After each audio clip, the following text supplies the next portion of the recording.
right, welcome everybody back to the One Way podcast. We are up here in the beautiful mountains of Vermont on our retreat. My name is Master Arenstein. I'm joined by Mr. McDaniel and Mr. McCool, some very diligent martial artists. Got to work with them on several opportunistic events so far during the retreat. It's been fantastic. We are coming to you live today for a podcast on a unique topic. One I don't think has been mentioned too often, or if it has, at least I don't know of any that's been recorded about it. But the topic is martial arts in relation to anime, Comic Cons, and other similar conventions, and what we see as far as differences of a martial artist dressing up as their favorite character versus somebody who doesn't train potentially, and trying to just continue the topic of conversation from there, and hope you all enjoy. Mr. McDaniel, I'm going to ask you about this because you are an avid anime and Comic-Con enthusiast, as such as myself. You've been to a couple more recently than I have, but what are you seeing nowadays in the martial arts world specifically with people dressing up and how they act in character? Well, I've seen two different people, maybe three. There's the ones that will just dress up as their character, and when they go to pose for a photo, they may just stand there blank faced, or they'll maybe smile. And the other type is the ones who will like get into that character, like they're fully performing as their character, but there may be like some subtle things that they could fix. Or the third variety, they do act it out, but they could use a little more something in their lives to like really make their cosplay like pop in it, performance wise at least. Awesome, awesome. And what type of characters are you seeing? For example, I grew up watching Dragon Ball Z and Power Rangers and watching Beetleborgs. I'm dating myself now, but as far as anime, Dragon Ball Z was one of the biggest takers that I watched growing up. We've watched Rurouni Kenshin or Samurai Yeah. X, and people do that. I really love the Baki series, Bleach, Kengan Ashura. There's a lot of really cool stuff out there. And costume wise, I like dressing up. I've dressed up as Ryu from Street Fighter. I've dressed Nice. up as Nice. Akuma. Eventually, I'll dress up as somebody from Kengan Ashura one day because I really like their anime style. But what are you seeing as far as costumes? It's been a couple years since I've been on the circuit, if I will. But I remember the last ones were Bleach is always a popular one. One Piece is always popular. Uh, My Hero Academia, even. So some of the more recent upcoming animes, and quite a few classics that we're used to that we've seen on Toonami when it was still around. What was that one? Hunter x Oh, Hunter. that's a great one. That's a I great watched one. that Yeah, again recently, so it's fantastic. yeah.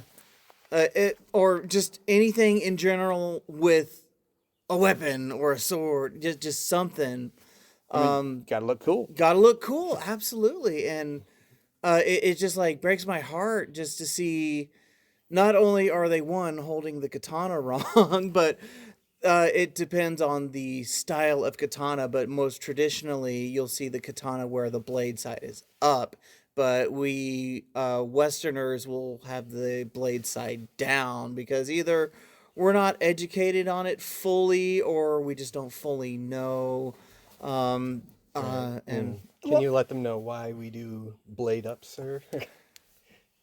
It's to prevent the blade from being damaged and dulled while it's in the sheath. yes. unless of course you're carrying a tachi, which was designed to be carried blade down, but Yes, that's sir. a little bit longer of a sword, and usually you're riding a horse.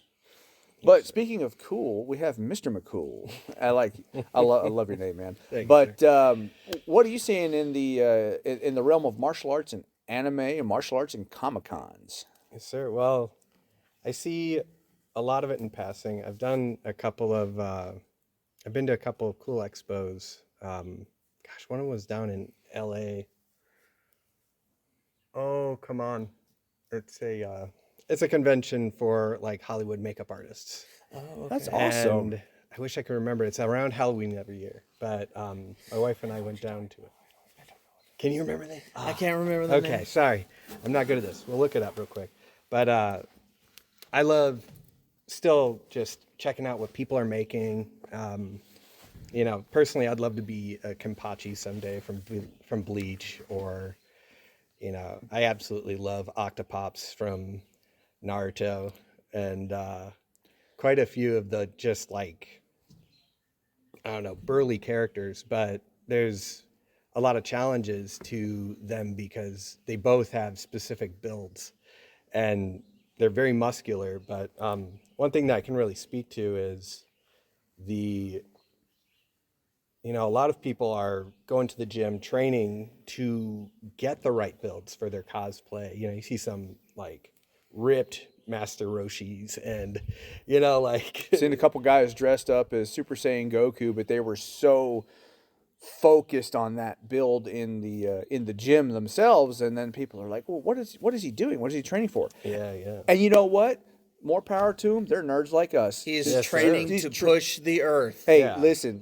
Son of Monster Palooza. Does that make Monster Palooza. There it is. That's right. That's what it is. That's what it is. Okay. Monster Palooza is incredible. But I mean, growing up, I wanted to be Goku. I still want to be a Super Saiyan. Yes, sir. You know, I think it's fantastic. I think I'm bald now, so I might turn into Super Nappa, but that'd be about it. Yeah. My eyebrows might get longer. Well, and one of the things is that I've seen, let's say, like, I'll see a lot of people be a Goku or a Master Roshi or something like that, and you look at them, they're always kind of leaning back, crossing their arms, or something along those lines. Surprisingly generic poses. But I could come out and do a Kamehameha pose, and people would immediately be like, dude, yeah, you're doing a Kamehameha, and not even be in costume. And that's something you get from martial arts, which is the physical awareness of the stances, how to copycat it. Dojos, dojangs, all places of practice typically have mirrors all over the walls. You know, I think a lot about like Demon Slayer and the just dynamic poses, you know, that so many of the different characters make right before they do, like, you know, the lightning strike or the water strikes. The water and stuff, breathing like and the lightning breathing, yeah. that's it. So like it's that sort of like coiled up, about to jump like a snake strike, and they're just these gorgeous dynamic poses that if you can pull that off, let's say when you go on the stage while you're doing your cosplay, if you're competing, you have just jumped yourself up 10 steps above somebody who might look like picture perfect, but just goes up there, relax, and goes, look at my cool costume, and then walks off. But yeah, when you see like a full deep stance Kamehameha, like Master Roshi, and you're like, that is insane, and it's cool to see it in real life and three-dimensional, and like it takes it to the next level. I'd have to pull it up, but I have a photo from costumes. We do dress up as costumes and different characters for Halloween at our dojo every year. And one of our kids at the time, he dressed up as Goku. I was dressed up as Ryu, and we had a Kamehameha versus Hadouken battle. And we had a nice pose with it. I mean, it was fantastic, and it was absolutely fantastic. And I know you mentioned Demon Slayer. One of my students, she came into the martial arts because she saw Demon Slayer. That inspired her to start training to become a ninja. Yes, sir. And it was fantastic. And then I know you're talking about Demon Slayer. Zenitsu is a goofy character, but he's one of my favorite guys, especially the way he draws the sword. I know we were working on the katana and practicing all that, but the drawing of the sword, the specific stance work you're talking about, is absolutely phenomenal. I first saw that style of swordplay in anime through Rurouni Kenshin or Samurai X. and watching the Hiten Mitsurugi-ru and watching how he maneuvered it. And come to find out, the character itself was actually based on a real guy. Granted, the names changed and the system styles changed of name, but it was based off a real person, which was really cool to find out. But being able to dress up like that, and then I think going up, you're saying doing a demonstration, you bring it to Tommy Matt, and all of a sudden you just cut it in half, and nobody ever saw it. They're like, "Whoa, you win!" Yes, sir. And then, hey, it might get you a movie career. You never know who's watching. Yes, sir. Surveys are out, right? Surveys are out. Totally. So just backing up here a little bit, get some leg room here. Yes, sir. But so let's talk about in anime, in posing. One of the topics that came up was you were saying there might be something a little bit missing from poses, from the character development themselves. Do you think that could be, or either of you gentlemen, do you think that could be in relation to maybe the person hasn't trained in martial arts, or maybe they don't know somebody that could help them, or maybe they don't care, they just like the action. They're like, oh, I look cool. Yeah. What are your thoughts on that? Well, I think what we're kind of discussing here is potentially Renaissance people versus somebody who, you know, would have a friend who do makeup for them and they can be the sort of model for it. But, you know, if you have a friend who does incredible makeup, you can be the model. You have a friend who does costumes, like all of a sudden, if you're the model and you're a martial artist, you have moved yourself up a lot of levels. And it's a really good way to, I think, up your game, especially if you're a cosplay model. And it's great for working flexibility and, you know, just the right muscles for, Yeah. I don't know, so many. I think this would go less for like the professional cosplayers, but more for like the amateurs or beginners that want to kind of up their game just a little bit. And that's just getting down to discipline. I know martial arts is a lot about discipline. It's a disciplinary sport. So just like sitting down for maybe 5 minutes a day. And like I did this when I cosplayed Power Rangers. I was the Green Ranger. So I would watch Zoro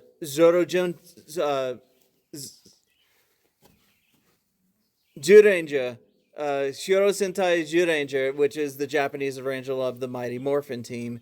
And I would watch that. And I was watching very carefully each stance along with the poses and trying to mirror his movements exactly. And that was just like 5 minutes a day that I tried. But I mean, even if they are doing that, like they don't have like, okay, how can I make this sharper? How can I make this better?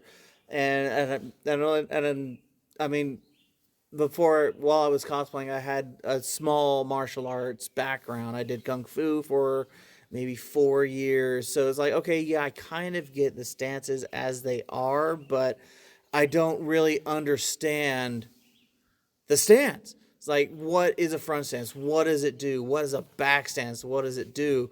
But I did a Team Rocket cosplay for a little while. This was when I first started training with Grandmaster Olds. And it's like they don't really have too many specific poses, so I made my own pose up. Like I got in a back stance and I just like and just made my face look mean. It's like it wasn't perfect, and I felt like I could make that stance maybe a little sharper. I could make my expressions more. Could do something with my hands, even just different ways, or you can position your body just to make yourself look big or small or what have you. My one of my best friends, he did not necessarily just a cosplay, but he also did the form. For those of that are old enough to remember Soul Calibur 2's Nightmare, he had the giant sword, which at the time he was using his claymore, and he's, my friend's 6'2", he's like 250 pounds wielding a claymore, and he's also Scottish, so it makes a great impression of a nightmare swinging a sword coming after you. So, but he was doing. If some of you remember in the games, they had the movie sequences of the different weapons forms and empty hand katas and such, and he practiced and learned how to do that sword form from the video game. And that's all we had. Growing up, we had the video game, and we had to pause it and play it and pause it and play it. And eventually we got smart enough to record it on a VHS, for those that don't know what that is, and then pause it and play it and pause it and play it until the tape wore out. But he learned the form. It was amazing. It was absolutely amazing. Yeah, that's incredible.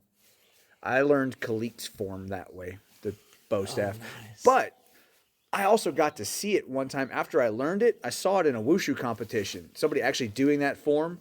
I was like, oh my God, it's real. And that's when I first learned really about what motion capture really was from the Soul Calibur games. That and Mortal Kombat when you had mocap.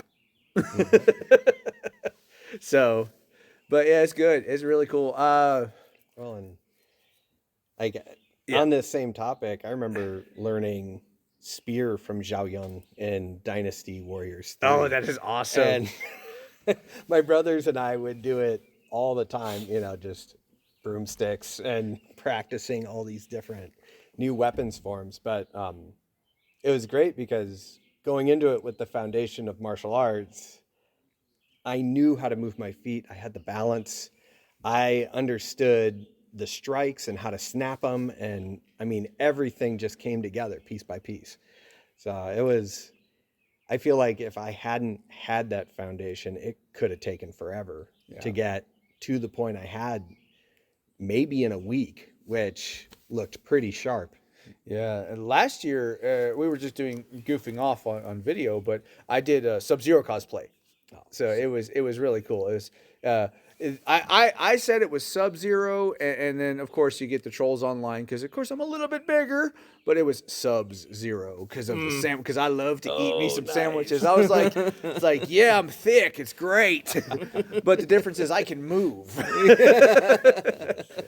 So it was good. A little it was frozen, good. right? Yeah, His it was joints good. Yeah, it's a cold start like an engine. No, it's good. It was really good. Oh man, these cosplays, martial arts. I like to see when I go to the conventions. I see all the players.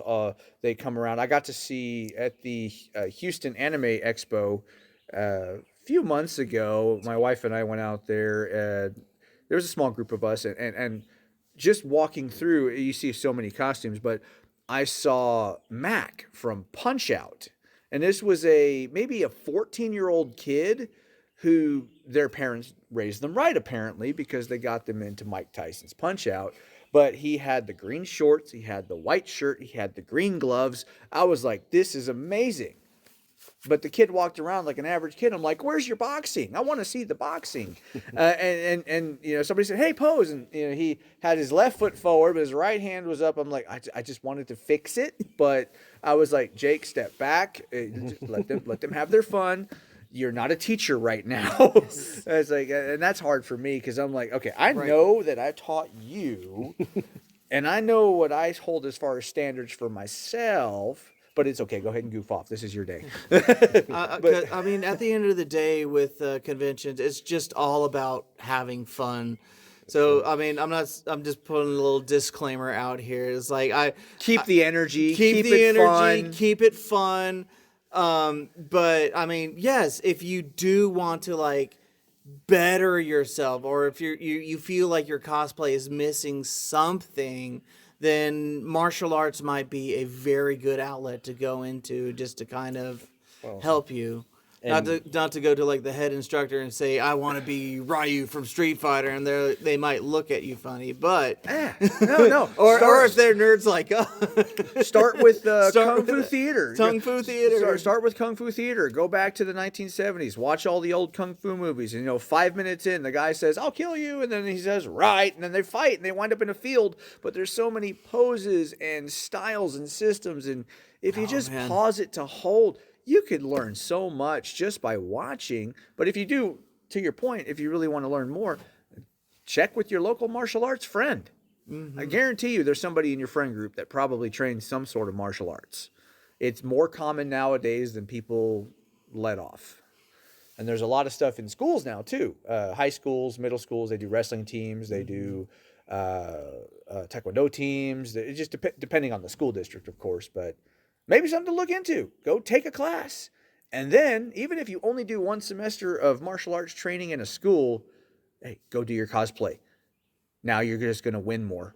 Do it better with your fighting pose and learning and understanding their secrets. It's the secret sauce. Well, it's the Nen, is what The it is. Nen. It is the Nen. Ooh. You got to bring out that Hunter x Hunter. You got to learn how to use your Nen. Well, nothing blows your mind like seeing someone in a Chun-Li like costume from Street Fighter kicking just like she does. Like, Yeah. you know, it's like The high side shoulder kick- face, oh, shoulder yeah, face, shoulder yeah. face, shoulder, just pop, pop, pop, pop, pop, pop, pop, pop. And I see a lot of Chun-Li costumes. I don't see many that can do the kicks. yeah, but there are some out there, and if you're listening, you blow our minds because It's crazy. It looks It's awesome. fantastic. I've seen M. Bison poses. And you know, when you have M. Bison floating and he's doing his Psycho Crusher and you see somebody flying through the air that looks like Bison, it's kind of scary, but it's cool as far as a stop cinematography or motion capture. And you see somebody just flying with a double punch at you, smiling the whole time. It's like, What's that? The Instagram filter. That's the line, and it goes across the screen. oh, Yeah. yeah. I know what you're talking about. I've never used it, but I know what you're talking You about. can make yourself the long boy Just make from that Street make Fighter. that it. Stretchy I legs. saw a really cool. I saw a really cool JoJo's guy. Bizarre Adventure. They do a lot of wicked and weird poses that do not make sense martial arts wise, but they look cool. It works for the anime. It works for the. I saw a guy, he was dressed up as Blanca from Street Fighter one time, but I guess he had trained martial arts and he was a wrestler, so him getting low and opening his fingers and acting like he was getting caught on, had electricity going, and he's just screaming. It was great. I mean, I guess he trained, like I said, I think he looked like he was a wrestler for real. And I'm like, that's awesome.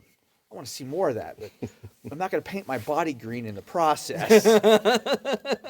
I did do Rock Lee one time. I'll put the suit on for Rock Lee. I really like RockLee from Naruto. He was my favorite character. Did you wear the weights or? I do Actual actually. Yes, weights? no, Yes. I did. There we I go. did Yes. I did wear the weights. I You did did wear it the right. weights. Yes. You did it right. Yeah, I And had, took them uh, off, and it just went food. Well, it didn't make as big of a crater. I had my ankle weights at the time. They were iron bar ankle weights that were in a blue strap, and I took them out of the blue. I took the iron bars out of the blue, and I put like, I guess maybe 5 pounds or 6 pounds in the legs, but I put them in a leather pouch, and so I was able to roll up my socks and I boom dropped them on the ground, and people were like, "Oh my God, you actually wore weights?" Well, yeah, I don't need them. Awesome. But then I started trying to walk, and my knees would shoot up real high because I was wearing them all day. So I was trying to get used to walking normally Like again. a cat with boots on. Yes, cat with boots, or when they touch tinfoil for the first time, and they shoot off. Those are a little my experience of it, you know. Yeah. And you know, I have to say, like a lot of us out here, we're training martial arts. We're just a bunch of big nerds. We really are. And it's amazing to see how skilled everybody is, and they're like, "Oh my God, you're so awesome at doing all these forms and kicks and punches and techniques," and then you get them outside of the dojo, and you're like, "Read my anime. Look at my manga. Do you like this character? Did you catch the One Piece live action? Did you catch the what? Yeah, the One Piece live action. It's amazing. It is absolutely amazing how martial arts can bring people together. Anime conventions can bring people together. Soap operas can bring some people together. But if you get a good anime that's a soap opera and there's martial arts, you got yourself a good mix. There it is. Gentlemen, any final thoughts? Yeah. Well, thanks for listening. Yeah, definitely. Yeah. A real fun conversation with you too. Got Mr. McCool and then Mr. McDaniel. Any final thoughts for you, sir? Getting ready for the next convention? I need to figure out which one that's gonna be. It may be San Japan here coming soon. A last time I came to visit you, honestly, it was during in that area for Omaha, the Martial Arts Hall of Fame. My wife and I had just missed the Austin Expo by 2 days. We were like, oh my goodness, we could have came earlier when we got to the hotel and we wanted to go to the expo, and it was fun. Oh man. Well, and right now we're up in the mountains at a retreat in Vermont we do every year. It's a week long. It's a lot of work, and my pre-retreat routine consists of the Hashira arc and Demon Slayer, which is just incredible. Like, it gets me pumped. I'm exercising every day. I'm getting myself ready for the next week. And then this year we watched the Avatar Last Airbender episode where he works with the guru at the Eastern Air Temple. That is awesome. That just gets me in the deep meditation mode. And Well, for you listeners out there, get yourself into some deep meditation and then go to those conventions and keep it up. For Avatar: The Last Airbender, I know each bending technique was its own type of style. Yes. I remember the DVD, and it told you everything you needed to know about. Or if you're a fan of Avatar or even Korra, take a look at some of those styles that they mention. It's like, oh yeah, I want to be firebender, so you go into like big karate schools or something. Firebender, you got Northern Shaolin, you got Earthbending was based on Hungar Kung Fu, Southern Shaolin. You had the water bending was all Tai Chi based and Bagua, and then you have the air bending, which is Wushu, and it was all based off of the Chinese facets of their systems of martial arts, and it's just absolutely amazing to see how they can put it all together. Yes. And then they make fire. Fire. Yeah. that's right. Exactly.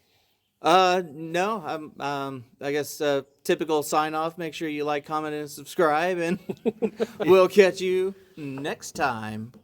Next time on Dragon Ball Z in the Mountains. Now, appreciate everybody coming to the One Way Podcast, and hope y'all have a fantastic evening.